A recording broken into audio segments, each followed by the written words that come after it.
श्रीगुरुभ्यो नमः हरि ओम।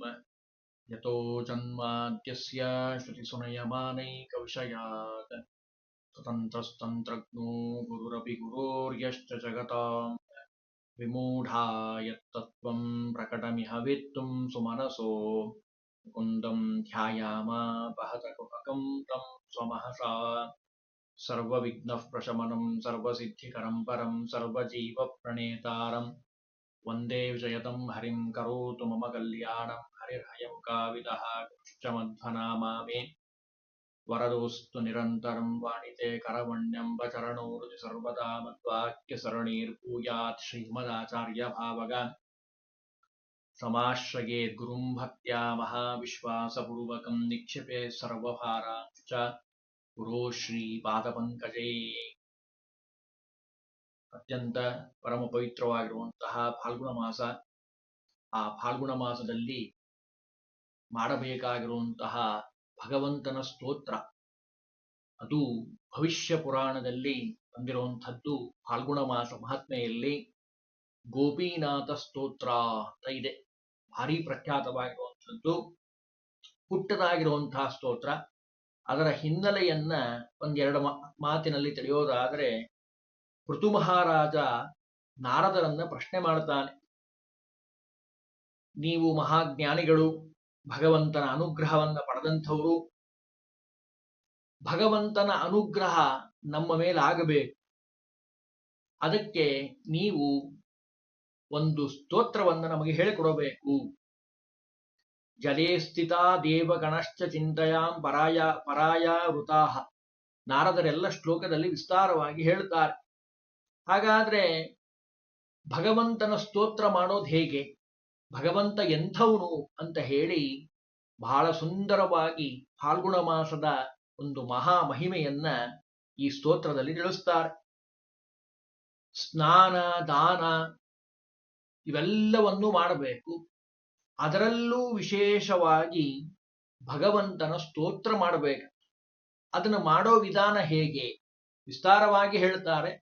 ನಾವು ಸಂಕ್ಷಿಪ್ತವಾಗಿ ತಿಳಿಲಿಕ್ಕೆ ಪ್ರಯತ್ನವನ್ನು ಮಾಡೋಣ. ಪ್ರಾತರುತ್ತಾಯ ವಿಧಿವತ್, ಬೆಳಗ್ಗೆ ಬೇಗ ಎದ್ದು ಪ್ರಾತಃ ಕಾಲದ ವಿಧಿವಿಧಾನಗಳನ್ನೆಲ್ಲ ಆಚರಣೆಯನ್ನ ಮಾಡಬೇಕು. ಅಂದ್ರೆ ಶೌಚ ಕರ್ಮವನ್ನ ವಿಧಿಪೂರ್ವಕವಾಗಿ ಮುಗಿಸಿದ ಮೇಲೆ ದಾವನಕಂ ಕಾರ್ಯಂ, ಹಲ್ಲನ್ನ ಉಜ್ಜೋದು ಅಂತ ನಾವು ಹೇಳ್ತೀವಲ್ಲ, ಅದರ ನಂತರ ಪಶ್ಚಾತ್ ಸ್ನಾನಂ ಸಮಾಚರೇ. ಫಾಲ್ಗುಣ ಮಾಸ ಮಹಾತ್ಮೆಯಲ್ಲಿ ಬರುವಂತಹದ್ದು ವಿಧಿ ಇದು. ಬೆಳಗ್ಗೆ ಬೇಗ ಏಳಬೇಕು, ಬ್ರಾಹ್ಮಿ ಮುಹೂರ್ತದಲ್ಲಿ ಎದ್ದು ಶೌಚಾದಿ ಕರ್ಮಗಳನ್ನ ಮಾಡಿ ದಂತಧಾವನವನ್ನ ಮಾಡಿ ಸ್ನಾನವನ್ನ ಮಾಡಬೇಕು. ಅದಾದ ಮೇಲೆ ರಾಧಾ ಗೋಪಾಲಕಂ ಧ್ಯಾತ್ವ ಪೂಜಯಿತ್ವ ಪ್ರಯತ್ನತಃ, ಭಗವಂತನನ್ನ ಪೂಜಾ ಮಾಡಬೇಕು. ಭಾರಿ ವಿಶೇಷವಾದ ರುಕ್ಮಿಣೀ ರಮಣನಾಗಿರುವಂತಹ ಆ ಗೋಪಾಲಕೃಷ್ಣನನ್ನ ಧ್ಯಾನ ಮಾಡಬೇಕು. ಅದರಲ್ಲೂ ವಿಶೇಷವಾಗಿ ಒಂದು ಶಬ್ದ ಬರೀತಾರೆ, ಧಾತ್ರೀ ಫಲೈಶ್ಚ ತತ್ಪತ್ರೈಹಿ ಕೋಮಲೈಸ್ತುಲಸೀದಲೈಹಿ.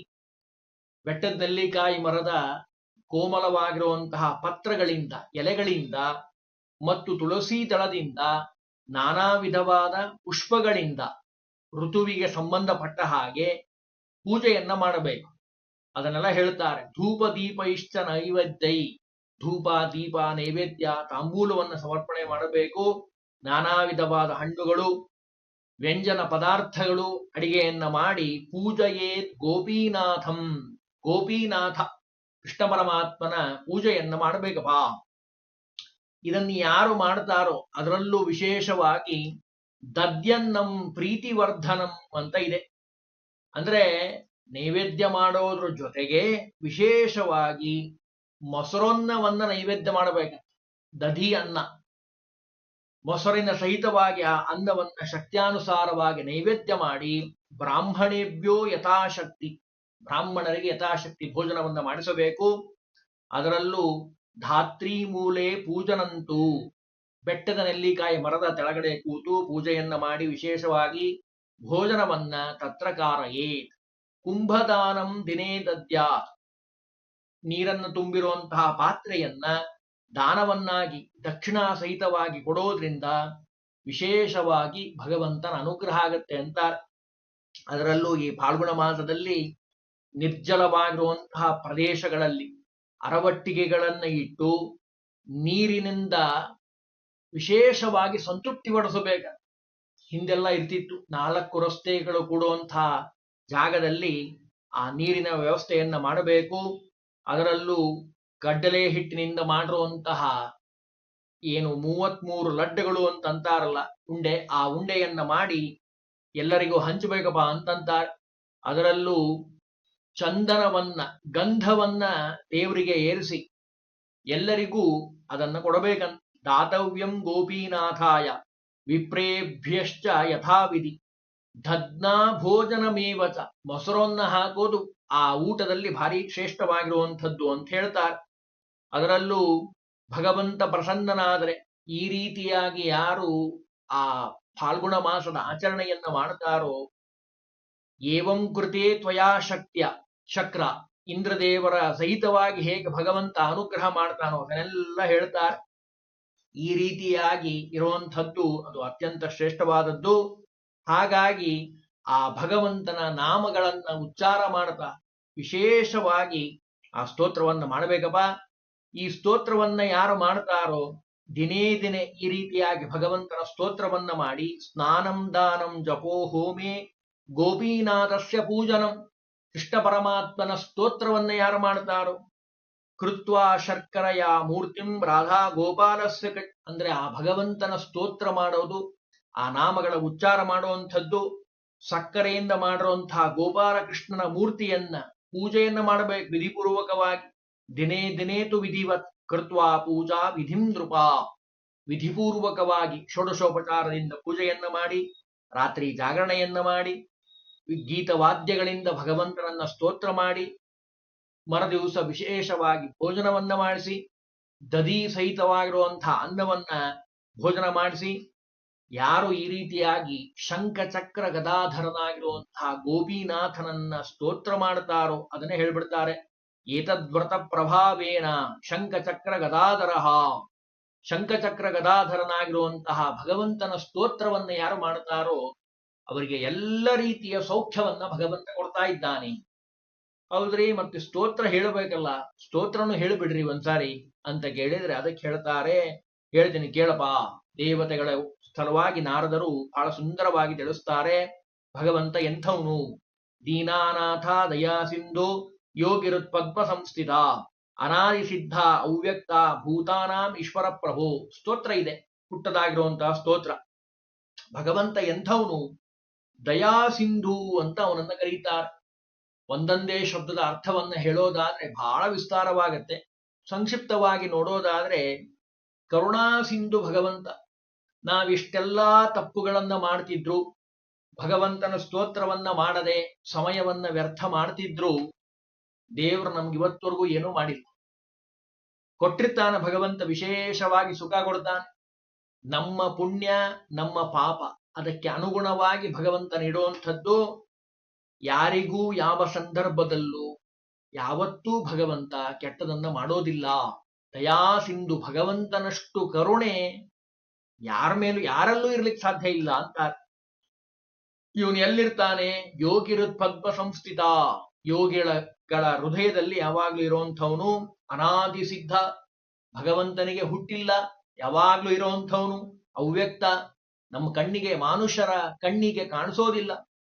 ಅರ್ಜುನನಿಗೆ ದಿವ್ಯ ಕಣ್ಣನ್ನ ಕೊಟ್ಟು ಭಗವಂತ ವಿಶ್ವರೂಪವನ್ನ ತೋರಿಸಿದ್ದನ್ನು ನಾವು ಮಹಾಭಾರತದಲ್ಲಿ ಕಾಣ್ತೀವಿ. ಭೂತಾನಾಂ ಈಶ್ವರ ಪ್ರಭು, ಇಡೀ ಬ್ರಹ್ಮಾಂಡಕ್ಕೆ ಒಡೆಯನಾಗಿದ್ದಾನೆ. ಅನೇಕ ಪಾಪಗಳನ್ನ ಕಳೆಯುವಂಥವನು, ಜಗತ್ತಿನ ಪಿತಾಗಿದ್ದಾನೆ, ಸರ್ವಭೂತಗಳಲ್ಲಿ ವಾಸ ಮಾಡ್ತಾನೆ, ಆನಂದ ಪೂರ್ಣನಾಗಿದ್ದಾನೆ. ಜ್ಞಾನದಿಂದ ಮಾತ್ರ ತಿಳಿಲಿಕ್ಕೆ ಸಾಧ್ಯ. ಜಗದ್ಭಾಸ ಚಿದಾಭಾಸ ಜ್ಞಾನಗಮ್ಯ ನಮೋ ನಮಃ. ನಮಸ್ತೆ ಕರುಣಾನಾಥ, ನಮಸ್ತೆ ದಾನವಾಂತಕ, ನಮಸ್ತೆ ಪಾಪ ಭೀರೂಣಾಂ ತಾರಕಾಯ ನಮೋ ನಮಃ. ಮತ್ಸ್ಯರೂಪವನ್ನು ತೆಗೆದುಕೊಂಡಿದ್ದಾನೆ. ಆಮೇಲೆ ಮಂದರಾಚಲ ಸಮುದ್ರ ಮಥನ ಮಾಡೋ ಸಂದರ್ಭದಲ್ಲಿ ಎತ್ತಿ ಕೂರ್ಮ ರೂಪವನ್ನು ತೆಗೆದುಕೊಂಡಿದ್ದಾನೆ. ಯಜ್ಞವರಾಹ ಆಗಿದ್ದಾನೆ. ನರಸಿಂಹ ರೂಪದಿಂದ ಬಂದಿದ್ದಾನೆ. ಹಿರಣ್ಯಕಶಿಪುಜ್ಞಾಯ ಪ್ರಹ್ಲಾದ ಪ್ರಿಯಕಾರಿಣೆ. ಹಿರಣ್ಯಕಶಿಪುನನ್ನು ಸಂಹಾರ ಮಾಡೋದು ಎಷ್ಟು ಮುಖ್ಯನೋ ಅದಕ್ಕಿಂತಲೂ ಮುಖ್ಯ ಭಕ್ತನಾಗಿರುವಂತಹ ಪ್ರಹ್ಲಾದನಿಗೆ ಅನುಗ್ರಹ ಮಾಡಲಿಕ್ಕೆ ಬಂದಿದ್ದಾನೆ. ಅಸ್ಮಾತ್ ದುಃಖ ಹಾರಾಯ ನೃಸಿಂಹಾಯ ನಮೋ ನಮಃ. 10 ರೂಪಗಳನ್ನ ವರ್ಣನೆ ಮಾಡ್ತಾರೆ. ಬಲಿಯ ದರ್ಪವನ್ನ ಪರಿಹಾರ ಮಾಡಿ ಅವನಿಗೆ ಅನುಗ್ರಹ ಮಾಡಿರುವಂತಹ ವಾಮನ, ಆಮೇಲೆ ಪರಶುರಾಮ ದೇವರು, ಆಮೇಲೆ ರಾಮದೇವರು, ಕೃಷ್ಣ ಪರಮಾತ್ಮ, ಬುದ್ಧ ಮತ್ತು ಕಲ್ಕಿ, ಹೀಗೆ 10 ರೂಪಗಳನ್ನ ವರ್ಣನೆ ಮಾಡ್ತಾರೆ. ಕೊನೆಗೊಂದು ಮಾತು ಹೇಳ್ತಾರೆ, ಭಯದಾಯ ಹಿ ದುಷ್ಟಾನಾಂ ದಾನವಾನಾಂ ಭಯಂ ಭವೇತ್ ತದಾ ಅವತೀರ್ಣಾಯ ತುಭ್ಯಂ ಕಾರುಣ್ಯಮೂರ್ತಯೇ. ಭಗವಂತ ಅವತಾರ ಮಾಡುವ ಉದ್ದೇಶ ಏನು ಅಂತ ಕೇಳಿದ್ರೆ, ನಮ್ಮೆಲ್ಲರಿಗೆ ಶಿಕ್ಷಣ ಕೊಡ್ಲಿಕ್ಕೋಸ್ಕರವಾಗಿ ನಾವು ಹೇಗಿರಬೇಕು ಜೀವನದಲ್ಲಿ ಅಂತ ಹೇಳಲಿಕ್ಕೆ ಹೊರಟಿರುವಂಥದ್ದು. ಇಂತಹ ಅತ್ಯಂತ ಪರಮ ಪವಿತ್ರವಾಗಿರುವಂತಹ ಈ ಸ್ತೋತ್ರವನ್ನ ಏವಂ ಸ್ತುತ್ವ ತದಾ ದೇವ ಪುಷ್ಪ ಮುಷ್ಟಿಂ ಅವಾಕಿರನ್. ಈ ಸ್ತೋತ್ರವನ್ನ ಹೇಳೋದ್ರಿಂದ ಆಗುವಂತ ಲಾಭ ಏನು ಅಂತ ಕೇಳಿದ್ರೆ, ಯಾ ಇದಂ ಪಠತೆ ನಿತ್ಯಂ ಸಂಕಷ್ಟಂ ತಸ್ಯ ನಶ್ಯತಿ. ಏಕವಾರಂ ಒಂದ್ಸಾರೆ ಹೇಳಬಹುದು, ದ್ವಿವಾರಂ 2 ಸಾರೆ, ಅಥವಾ ತ್ರಿವಾರಂ ವಾಪಿ ಯಃ ಪಠೇತ್ 3 ಬಾರಿ ಹೇಳೋದ್ರಿಂದ ವಾಂಛಿತಂ ಲಭತೆ ನಿತ್ಯಂ. ಅವನೇನ್ ಅನ್ಕೊಂತಾನೋ ಅದನ್ನೆಲ್ಲವನ್ನೂ ಭಗವಂತ ಮಾಡಿಸ್ತಾ ಇದ್ದಾನೆ. ಯಶಃ ಆಯುಃ ಪ್ರವರ್ಧನಂ. ಅವನ ಜೀವನದಲ್ಲಿ ಯಶಸ್ಸು, ಆಯುಷ್ಯ, ಅಭಿವೃದ್ಧಿ ಆಗುವಂಥದ್ದು. ಸಪ್ತವಾರಂ ಪಠೇನ್ ನಿತ್ಯಂ ಮಾಸಿ ಫಾಲ್ಗುಣಕೆ ಸುರಾಹ. 7 ವಾರ ಅಲ್ಲ 7 ಸಾರಿ ಅಂದ್ರೆ 7 ವಾರ ಅಂದ್ರೆ 7 ಸಾರಿ ಅದನ್ನು ಹೇಳೋದ್ರಿಂದ ಅವನಿಗೆ ಆಗುವಂಥ ಲಾಭ ಏನು ಅಂತ ಕೇಳಿದ್ರೆ, ಬ್ರಾಹ್ಮಣ ಆಗಿದ್ರೆ ಒಳ್ಳೆಯ ವಿದ್ಯೆ ಬರುತ್ತದೆ, ಕ್ಷತ್ರಿಯನಾಗಿದ್ರೆ ಒಳ್ಳೆಯ ವಿಶೇಷವಾದ ವಸುಂಧರಾಂ ರಾಜ್ಯಾಧಿಪತ್ಯವನ್ನ ಪಡಿತಾನವನು, ಇನ್ನು ವೈಶ್ಯನಾಗಿದ್ರೆ ಒಳ್ಳೆಯ ಧನ ಸಂಪತ್ತನ್ನ ಪಡಿತಾನೆ, ಶೂದ್ರನಾಗಿದ್ರೆ ಒಳ್ಳೆಯ ಸುಖವನ್ನ ಪಡಿತಾನೆ. ನೀರಿನಲ್ಲಿ ಸೊಂಟದವರೆಗೆ ನೀರು ಬರೋ ಹಾಗೆ ಆ ನದಿಯಲ್ಲಿ ನಿಂತು ಈ ಮಂತ್ರವನ್ನ ಯಾರು ಜಪ ಮಾಡುತ್ತಾರೋ 7 ಸಾರಿ ಅವರಿಗೆ ಒಳ್ಳೆಯ ಕನ್ಯಾ, ಯಾರಿಗೆ ವಿವಾಹ ಆಗಿಲ್ಲಲ್ಲ ಅವರಿಗೆ ಒಳ್ಳೆಯ ಕನ್ಯೆ ದೊರಿತಾ ಇದ್ದಾಳಂತೆ ಹೇಳ್ಬಿಡ್ತಾರೆ ಸ್ತೋತ್ರದಲ್ಲಿ. ಸ್ನಾಭಿಮಾತ್ರಂ ಜಲೇ ಸ್ಥಿತ್ವ ಮಾಸಿ ಫಾಲ್ಗುಣಕೆ ಶುಭೆ ಸಪ್ತವಾರಂ ಪಡೇದ್ಯಸ್ತು ಭಾರ್ಯಾಂ ಪ್ರಾಪ್ನೋತ್ತನ ಸಂಶಯ. ಅಷ್ಟು ಶ್ರೇಷ್ಠವಾದದ್ದು. ತಂದೆ ತಾಯಿ, ಆಮೇಲೆ ಬ್ರಾಹ್ಮಣರು, ಗುರು ಪತ್ನಿಯಾಗಿರಬಹುದು, ಸುರ ಪಾನ ಮಾಡಿರುವುದಾಗಿರಬಹುದು, ದಾಸಿಗಾಮಿ ಮಾಡಿರುವುದಾಗಿರಬಹುದು, ಅನೇಕ ಪಾಪಗಳು ಒಂದಲ್ಲ ಎರಡಲ್ಲ, ಆ ಎಲ್ಲಾ ಪಾಪಗಳು ಪರಿಹಾರ ಆಗುತ್ತಂತೆ. ಅದರಲ್ಲೂ ಸಪ್ತವಾರಂ ದಿನೇ ಭೌಮೋ, ಭಾನುವಾರ ದಿವಸ, ಫಾಲ್ಗುಣ ಮಾಸದ ಭಾನುವಾರ ದಿವಸ ಸೂರ್ಯನಿಗೆ ಭಾನೋಶ್ಚಾಭಿಮುಖಂ ಪಠೇತ್, ಸೂರ್ಯನಿಗೆ ಮುಖ ಮಾಡಿಕೊಂಡು ಈ ಸ್ತೋತ್ರವನ್ನ 7 ಬಾರಿ ಯಾರು ಹೇಳ್ತಾರೋ ಅವರಿಗೆ ಎಲ್ಲ ಪಾಪಗಳು ಪರಿಹಾರ ಆಗತ್ತೆ. ವಿಶೇಷವಾಗಿ ಭಗವಂತನ ಅನುಗ್ರಹ ಆಗತ್ತೆ. ಹತ್ತಾವರ್ತಿ ದಶಾವರ್ತಂ ಪಠೇದ್ ನಿತ್ಯಂ. 10 ಸಾರಿ ದಿನ ಯಾರು ಹೇಳ್ತಾರೋ ಭೂಮಿಶಾಯಿ ಜಿತೇಂದ್ರಿಯ, ಒಳ್ಳೆಯ ಹಾಸಿಗೆ ಇಲ್ಲದೆ ಭೂಮಿ ಮೇಲೆ ಯಾರು ಮಲಗಿ ಜಿತೇಂದ್ರಿಯನಾಗಿರ್ತಾನೋ ಅವನು ಒಳ್ಳೆಯ ದೇವರ ಅನುಗ್ರಹ ಪಡಿತಾನೆ. ನನ್ನ ಸನ್ನಿಧಿಯನ್ನು ಕುರಿತು ಬರ್ತಾನೆ, ಮಮ ಸನ್ನಿಧೌ ತ್ರಿಸಪ್ತಾಹಂ ಪಡೇದ್ಯಸ್ತು ತಸ್ಯ ಪುತ್ರೋ ಭವಿಷ್ಯತಿ. 21 ಸಾರಿ ಯಾರು ಹೇಳ್ತಾರೋ ನಿತ್ಯದಲ್ಲಿ ಅವರು ಒಳ್ಳೆಯ ಸತ್ಪುತ್ರ ಅವನನ್ನು ಪಡಿತಾನೆ. ಹಾಗಾಗಿ ತ್ರಯಸ್ತ್ರಿಂಶತಿ ವಾರಂತೂ ಯಃ ಪಠೇತ್ ರಜನೀಮುಖೇ. ಇನ್ನೊಂದು ಮಾತು ಹೇಳ್ತಾರೆ, 33 ಸಾರಿ ಹೇಳಿದ್ರೆ ಕುಷ್ಠರೋಗ ಏನಾದ್ರೂ ಇದ್ರೆ ಅದು ಪರಿಹಾರ ಆಗಿ ಹೋಗುತ್ತಂತೆ. ಮಾಸೇಚ ಅನಘಾಸ್ತಸ್ಯ ಕುಷ್ಠನಾಶೋ ಭವಿಷ್ಯತಿ. ಸೂರ್ಯನ ಅನುಗ್ರಹದಿಂದ, ಆ ಸೂರ್ಯನಲ್ಲಿ ಕೂತು ಅನುಗ್ರಹ ಮಾಡೋ ರೂಪವೇ ಕೃಷ್ಣ ರೂಪ. ವಿಶೇಷವಾಗಿ ಭಗವಂತ ನಾರಾಯಣ ಅನುಗ್ರಹವನ್ನು ಮಾಡ್ತಾ ಇದ್ದಾನೆ. ವಿದ್ಯಾರ್ಥಿಯಾಗಿದ್ರೆ ವಿದ್ಯೆ, ಧನಾರ್ಥಿಯಾಗಿದ್ರೆ ಧನಪ್ರಾಪ್ತಿಯಾಗತ್ತೆ. ಕನ್ಯಾರ್ಥಿ, ಕನ್ಯಾ ಬೇಕು, ವಿವಾಹ ಆಗಬೇಕು ಅನ್ನೋರಿಗೆ ಲಭದೆ ಕನ್ಯಾ. ನಿಷ್ಕಾಮೋ ಮೋಕ್ಷಮವಾಪ್ನಿಯಾತ್. ನಿಷ್ಕಾಮನೆಯಿಂದ ಭಗವಂತ ನೀ ಪ್ರೀತನಾಗುವಂತ ಜಪ ಮಾಡಿದ್ದೇ ಆದ್ರೆ ಭಗವಂತ ಅವರಿಗೆ ವಿಶೇಷವಾಗಿ ಮೋಕ್ಷವನ್ನೇ ಕೊಡ್ತಾ ಇದ್ದಾನೆ ಅಂತ ಹೇಳಿ ಭವಿಷ್ಯೋತ್ತರ ಪುರಾಣ ಗೋಪೀನಾಥ ಸ್ತೋತ್ರ ಫಾಲ್ಗುಣ ಮಾಸದಲ್ಲಿ ಹೇಳಬೇಕಾಗಿರುವಂತಹ ಸ್ತೋತ್ರದ ಮಹಾಮಹಿಮೆಯನ್ನ ನಮಗೆ ತಿಳಿಸ್ಕೊಡ್ತಾ ಇದೆ.